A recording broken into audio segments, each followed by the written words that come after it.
Some people have notoriously bad setups, which isn't a bad thing, but this one I know of in particular is fairly terrible.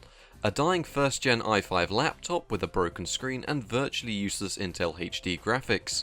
So we're going to see what we can do. Firstly, we have the case and power supply unit, which I got from the boot fair yesterday. I've stripped out the majority of the parts it came with besides the disk drives, as previously they weren't working. But for £3 it's not bad, and many people get these kind of things just being thrown away.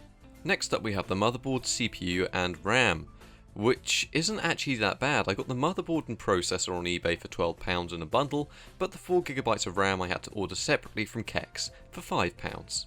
And finally, graphics wise, we have our HD4770, which should run nicely with these components. Sure, it's getting a bit old, which you saw in my review of it, but to replace Intel HD, it doesn't really have to do that much. Before I forget, the case did come with a hard drive, but as it's IDE and quite a large capacity one, I want to use it for a separate project, so we're just going to use this plain old Western digital drive. You could opt to go down the route of using IDE if you wanted to, as the difference isn't going to be too bad on a machine like this. Moving on into the build, as you can see the case is pretty dirty, so lacking a pressure washer this time, the easiest way to do it was just to scrub it all down with a brush, which I just used the Aldi's equivalent of Fairy, which worked pretty well. I mean, you can pretty much use whatever you want on these old cases, they're fairly robust. And after that I just needed to leave it out to dry. Putting that all to one side and moving on to the motherboard and other parts, we've used a Gigabyte board which is based on the LGA775 socket and supports processors all the way up to the Core 2 Quad Extreme. It will even take a Xeon. The main limit is finding a 4GB stick of RAM to work on it, but for the most part this board has all your basic features from overclocking to an array of input slots. Now LGA775 is definitely an older socket, but it does support some fairly powerful Xeons and Core 2 Quads, which can hold their own even against the second generation i3 and some very weak i5s, meaning they do have a decent enough upgrade path. The 4GB of RAM commonly available on most boards has proved to be enough in a lot of games, however will be becoming more of an issue as time goes on, but for the games we want to test on this machine it'll be fine. These FSP group power supplies come highly recommended by me and a lot of online communities.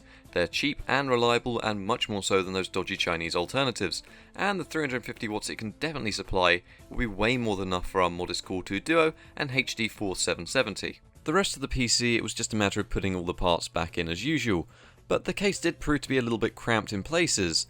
But these cases seem to be built extremely sturdily, especially compared to modern day pre-built and cheap plastic cases. So let's just put this all together.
And with that entirely put together, all we need to do is test it. As for £25 I'm not expecting too much, but currently he's playing with 5 FPS in CSGO, so really anything at this stage is an improvement. First up we have a game which we knew was going to run pretty bad, which is Grand Theft Auto 5. And even with the lowest settings in 720p, it gave a pretty abysmal performance. But with the latest drives from Windows 10, thanks to a commenter that told me about this, it did give us a tiny bit more performance and reduce the stutter. But even then, this game is a no-go on the HD4770. As for the real games we care about, we have CSGO with low settings in 720p, which was way more than playable with an average of 51 FPS. Competitive play was well over 60 FPS for the majority of the time, but even when in intensive situations the game averaged a playable 51 FPS on average and minimums down to 21 FPS, which was only a single momentary frame drop.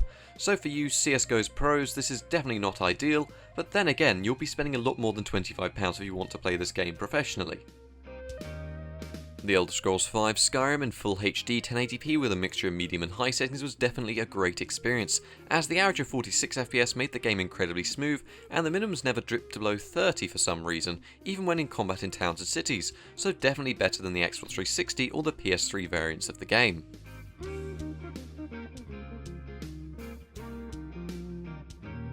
Minecraft 1.1.2 in 1080p with medium settings and 7 chunks being rendered ran at 123 FPS average.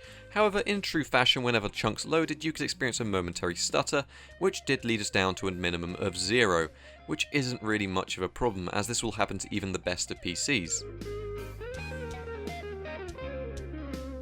Borderlands 2 in the 900p resolution ran with medium and high settings and gave us a nice 32 FPS average.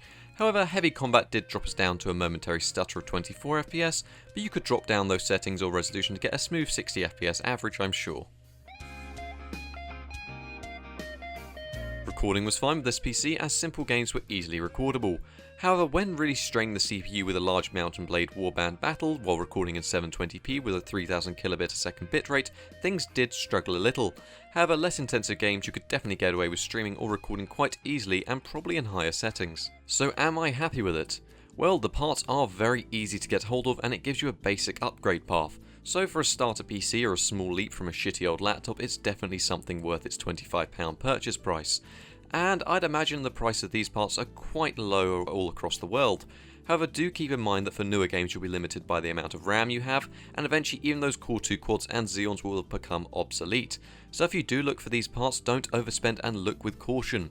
However, for what it's worth, I'm very happy with the PC. Oh, and it has 2 DVD drives. Good night. Sorry about the audio in this one, as I'm in desperate need of getting a new microphone, so hopefully I should get that fixed soon. The large video is still in the works, so please do stick around for that and consider liking and subscribing if you'd like more content like this.